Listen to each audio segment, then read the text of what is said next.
I really don't have a good setting for telling the stories, so here's some riveting footage of me just digging a hole in Minecraft. This large, gaping, gigantic, big words. Anyway, I'm pretty sure I'm not the only person who's ever ridden a bike. But most of you know but aren't aware there are 3 stages. Stage 1 is like when you're first learning how to ride a bike. It's basically when your mom and dad kind of over compliment you on a basic skill that everyone knows how to do, but they're teaching you like you're the next Michael Jordan of bicycling. This is really the point in life where it's just pure parent and child bonding. It's just nice and cute, and everyone loves it. It's also the time where parents probably fear the most for you because you've upgraded from the easy difficulty of tricycles, or something of the sort, to a scary level of bicycles.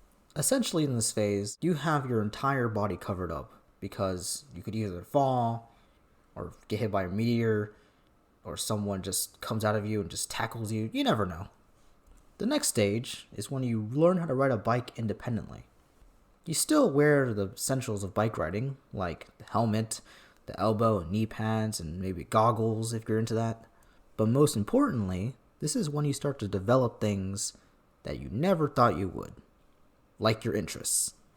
These interests can fall into many categories, like sports, sci-fi stuff, or anything really. And if you were me, you just happen to like Star Wars or NASCAR a lot. Like most children. This is only natural. You're a child. You're impressionable. And you basically do these things with a bit of safety behind them.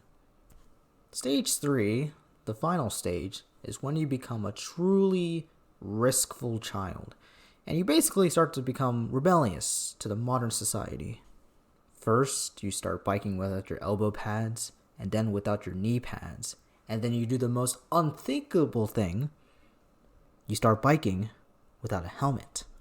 I know, stuff like this is illegal in some countries, but here in America, we do whatever we want, baby! You could say I'm some kind of prodigy, but basically I was at the 3rd stage of biking. This also meant that I biked a pretty decent amount, but in actuality, it was just my mom being like, "Son, you have to go and do some outside activities because I told you so, grrr." And you can be as rebellious as you want in stage 3, but you can't do anything against your mom. One thing I said before is that kids get very impressionable during those dark times. I got really into NASCAR. Yes, I know, the turning left sport. Now before you go, ew, why would you like that kind of sport? That's just dumb and stupid. Nothing they do is just turn left and then they go pit stop and then they tires. Let me give you one reason. But in all seriousness, I guess I just enjoyed racing. I don't know what it is about being faster than other people and just feeling like you're truly first, but it was a truly selfish sport. I guess I liked it because you didn't have to depend on other people. It was just a sport with you versus other people. It wasn't a team. It was just you. And the fact that I was an only child may have probably factored into that.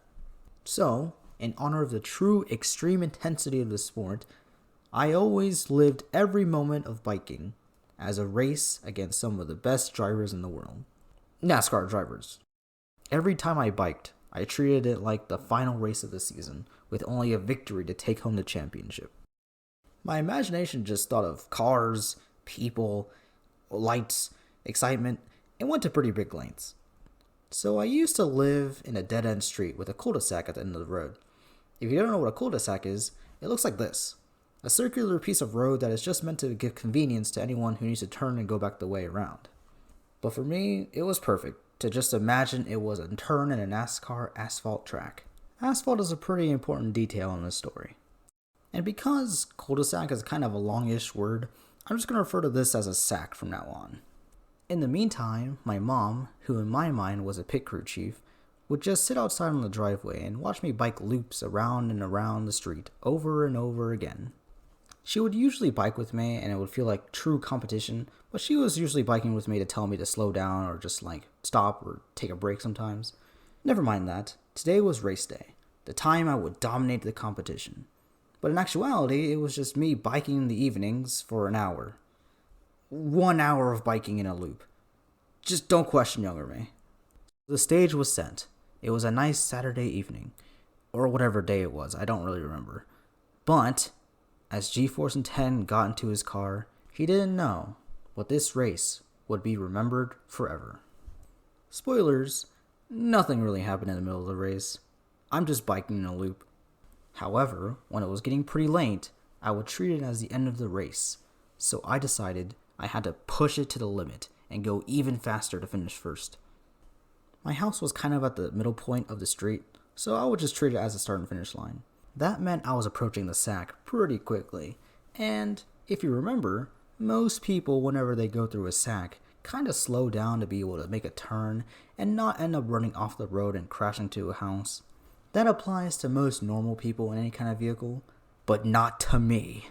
I full sped into the sack from the right side, as I would loop around counterclockwise around the bend, and making it the best lap of the race, of course.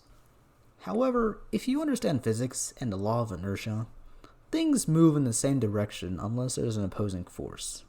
And since I was on a bike, the only thing that could possibly oppose my ludicrously fast speed was basically nothing. It also didn't help with the fact that there was a kind of a ditch in the road, conveniently where I was biking. So as I turned pretty hard to the left, the wheels kind of slid away from me. And then I realized, oh, I'm gonna fall. By the time I could even think about what was going on, my bike was already on the ground sliding away from me, and I was on the ground with my hands and knees. I stood up, and I just expected to just walk it off, like always. But as soon as I got my bike upright, I realized my left knee felt really bad, and I mean really owie. So I looked at it, and it was just red, with some black asphalt dust. Not the most appealing of drinks. At that point, the shock factor kicked in, so I kind of just waddled up to my mom with my bike, who just realized that the skin of my left knee was non-existent. And skipping a few minor details, I'm in a hospital bed hours later, with my still bleeding knee, waiting to get stitches for the very first time. So I guess I'm part of that club now. It didn't help with the fact when my parents had to explain what happened. The doctors were like, "How did this happen?" And my parents were like, "Nah, biking accident." And then they said, "Did he wear a helmet?" So as I finished this colossal, hulking, hefty, sizable hole, I'll tell you this. Never mess with Mr. Isaac Newton. He wasn't kidding.